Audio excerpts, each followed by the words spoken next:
Eh bien, bonjour tout le monde, on se retrouve voilà, pour une petite vidéo avec une manipulation. Donc comme j'ai pas de micro, je parle un petit peu fort hein, pour que le son arrive quand même jusqu'à l'objectif. Donc évidemment, on est sur une manipulation avec triomphe.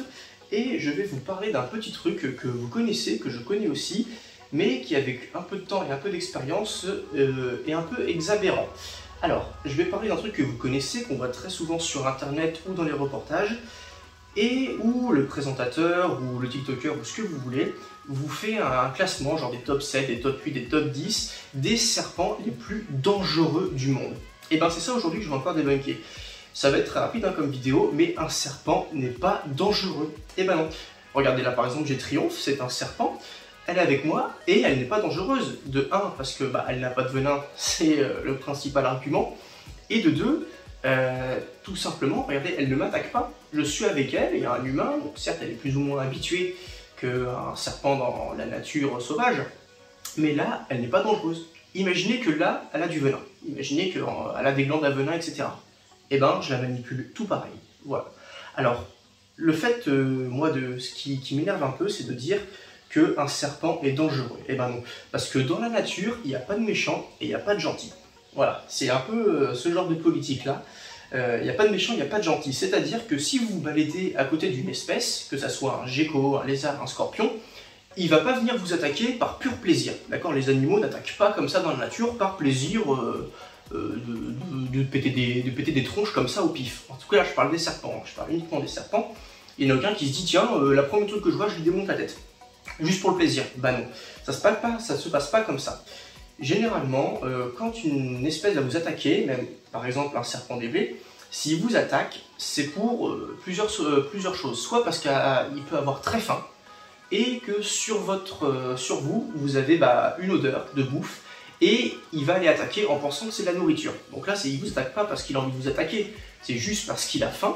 Et comme il a faim, si pour vous, votre doigt, il a une odeur, je sais pas, de saucisse, et ben il va se dire, bah tiens, le doigt, ça se mange, il va l'attaquer. Voilà. Donc là, on n'est pas sur une attaque juste pour vous enquiquiner, c'est juste parce qu'il a faim et il a cru avoir à manger. Deuxième cas, il va vous attaquer surtout pour se défendre. Admettons, là, vous voyez Triomphe, bon, je vais pas le faire parce que ça se fait pas, mais si je commence à lui mettre des petites claques dans le nez et que je commence à la manipuler n'importe comment en même temps, et ben elle va vouloir se défendre, elle fait attends, tu m'attaques, à un moment donné, je vais t'en mettre une, quoi. Oui. Oh oui, un petit bisou quand même. Oui, un gros bisou. Oh. Oui, oh, ça c'est pas de l'amour. Voilà, tu peux y aller, c'est propre. Bon, du coup je disais que tant que vous les énervez pas, ils ne vont pas vous attaquer. C'est comme si vous, admettons, vous êtes chez vous et que quelqu'un rentre et commence à péter tout chez vous. Vous allez lui rentrer dedans et un petit peu commencer à aller au conflit. Et ben c'est pareil, un serpent, si vous lui foutez la paix, il vous foutra la paix. Hein, franchement, il ne va pas les s'énerver pour ça. Par contre, si vous commencez à l'enquiquiner, là, il va vous montrer qui est le patron. Donc généralement, un serpent, si ça vous attaque, c'est soit parce que, admettons, il peut y avoir l'exemple de la nourriture, donc il a faim, et vous avez de l'odeur de nourriture sur vous, donc il attaque en pensant manger. Il est parti où, Triomphe? Ou alors, tout simplement, c'est parce que vous l'avez enquiquiné et du coup il attaque. Mais jamais ça va attaquer par plaisir. Dans la nature, il n'y a pas de gentil, il n'y a pas de méchant. C'est-à-dire que si ça attaque, hein, c'est que c'est pas gentil, mais c'est pas méchant dans le genre, ça va attaquer par plaisir. Hein. Si dans la nature vous passez à côté d'un boa ou d'un python, si il n'a pas faim et du coup qu'il s'en fout un peu de votre tronche et que vous le laissez tranquille, il va pas vous attaquer. Sinon dans la nature, tous les jours, ou même dans la vie en général au quotidien, il y aurait plusieurs blessés, plusieurs attaques et tout, ce serait infernal quoi. Ça n'a pas du tout la même politique que l'homme. Du coup, quand vous voyez dans les reportages les serpents les plus dangereux du monde, c'est surtout par rapport au venin. Là, ça devient plus intéressant. C'est pas le serpent qui est dangereux, c'est le venin. C'est comme si, admettons, je me prends moi par exemple, tout seul, comme ça on va dire je suis pas dangereux. Par contre, si je me suis armé, si j'ai une arme dans la main chargée, là je suis considéré comme dangereux. Dangereux pourquoi? Parce que j'ai une arme, c'est l'arme qui fait que je suis dangereux. Pour les serpents, c'est le venin qui fait qu'il est dangereux. Donc le serpent évidemment qui a le venin le plus toxique avec des neurotoxines etc. c'est le Black Mamba, donc le mamba noir. Voilà, il y en a plusieurs serpents qui ont des venins très violents. Mais en soi, le mamba noir, si vous l'emmerdez pas, et si vous êtes à côté de lui alors qu'il a pas faim, il s'en fout, il va pas venir vous attaquer. Donc quand il y a des vidéos, pour votre petite culture générale, ce ne sont pas les serpents qui sont dangereux, c'est ce qui fait qu'ils sont dangereux, c'est-à-dire leur venin qui va plus ou moins vous paralyser rapidement, plus ou moins détruire vos tissus, plus ou moins aller dans votre système sanguin et remonter jusqu'au cœur, etc. Ça par contre oui c'est dangereux, mais là pour le coup c'est pas le serpent qui est venin, c'est pas le serpent qui rentre dans vos veines, c'est pas le serpent qui va aller vous faire arrêter le cœur, c'est son venin. Le même principe que par exemple une arme à feu. C'est la balle du coup qui va aller vous faire des dégâts, et non pas la personne qui la tient. Bon, elle est responsable quand même, évidemment le serpent est responsable de sa morsure. Parce qu'admettons, comme je vous dis, la Triomphe jumet un venin en elle, imaginez qu'elle possède un venin aussi fort que celui du Black Mamba, etc.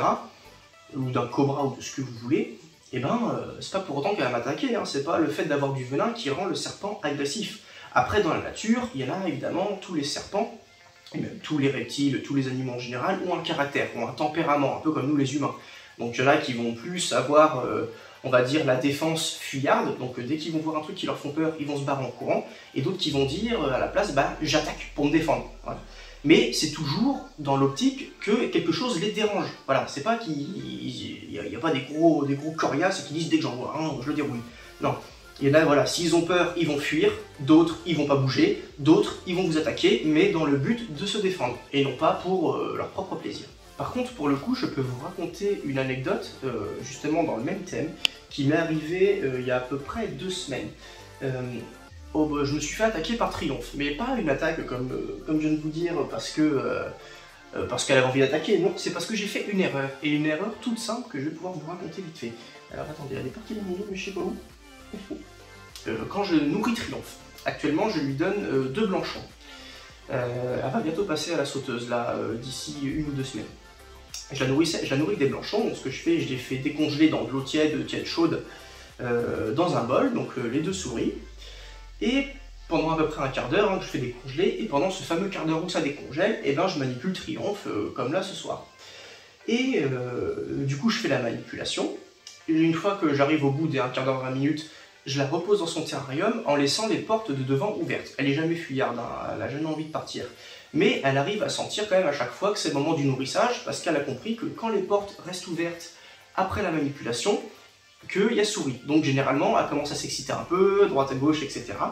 Et des fois, elle sort un tout petit peu le nez de son terrarium, sans sortir complètement. Elle sort juste un tout petit peu pour voir ce qui se passe et pour que la bouffe arrive plus vite. Quand c'est comme ça, généralement, je me retourne et je lui fais une petite gratouille à peu près sous le museau en me disant non, non, tu rentres à la maison, je la prends, on va dire comme ça, là, avec mon doigt, et hop, je la repose dans le terrarium. Et généralement, elle ne sort plus. Au même moment, avec mes mains, je prends les souris qui étaient dans le petit bol, et quand je sors une souris, je la malaxe, la souris, pour vérifier qu'elle soit bien décongelée et que je peux la donner en nourrissage. Donc la première souris, je la prends, je la sors du bol, je la malaxe dans mes mains, et au même moment, je vois que Triomphe commence à sortir du terrarium, commence à sortir son petit nez du terrain. Du coup, tout de suite, je pose la souris, et je vais, avec mon doigt, vouloir lui faire le petit signe d'habitude pour lui dire « non, non, tu rentres ». Sauf que là où j'ai commis mon erreur, c'est que juste avant, et ben oui, vous l'avez sans doute compris, j'ai touché la souris. J'ai mis l'odeur de la souris chaude sur mes mains. J'arrive vers Triomphe avec la même main, en plus, tout pour gagner. J'arrive avec la même main pour justement lui dire « non, non, tu rentres ». J'avais l'odeur de la souris, parce que tout juste de la malaxer, elle était toute chaude sur mon doigt. J'ai mis devant, elle s'est stoppée, elle a senti mon doigt, et en 2 secondes, paf, elle m'a attaqué. Mais oui, tu m'as attaqué. Donc, évidemment, elle a réussi à gober mon doigt en un bloc, alors pas jusqu'à la moitié de la première phalange, hein, c'était pas non plus énorme, mais elle l'a quand même rentré, et a commencé à l'avaler. Alors, quand c'est comme ça, qu'est-ce qu'on fait? Voilà, un bon réflexe. Qu'est-ce qu'il faut faire quand un serpent vous tient? Parce qu'en plus, il y a des petites dents, et ça lâche pas l'affaire aussi fort. Parce que j'ai essayé de me débattre très légèrement au début, de leur tirer, sauf que quand elle a compris qu'il y avait un débattement, et ben, elle s'est enroulée fortement autour de ma main, et tenez, en fait, en mode, non, non, c'est de la bouffe, je lâcherai pas, il y a une bonne odeur, c'est bien consistant, c'est bien vivant, parce que c'est mon doigt, c'est bien humain, donc je lâcherai pas. Alors qu'est-ce que j'ai fait à ce moment-là? C'est super simple. Elle avait du coup à peu près à moitié de ma première phalange, vous pouvez regarder votre doigt si vous voulez, moitié de la première phalange qui était dans sa bouche. Et bien ce que j'ai fait, tout simplement, sans mettre de l'eau, sans paniquer, ça sert à rien de paniquer, de toute façon il n'y a pas de venin, et ça, elle est encore petite, hein, elle a que 1 an et 1 mois, donc ça fait pas encore beaucoup mal. Et bien ce que j'ai fait, j'ai mis mon doigt à côté. Vous voyez mon doigt, je l'ai mis en parallèle, juste à côté de sa bouche, ce qui a fait que quand elle a voulu progresser, et ben mon doigt qui était en perpendiculaire, par exemple, pas en parallèle, perpendiculaire, comme mon doigt qui était à la perpendiculaire, et ben en fait, elle a buté dedans, vous voyez, ça a pouvait plus. Et dès qu'elle a compris que quand elle avale une proie, elle l'avale entière comme ça petit à petit, et comme mon doigt gênait à la perpendiculaire, elle ne pouvait plus avancer. Et à partir de là, elle est restée comme ça peut-être 5 bonnes minutes, c'est long quand même 5 minutes.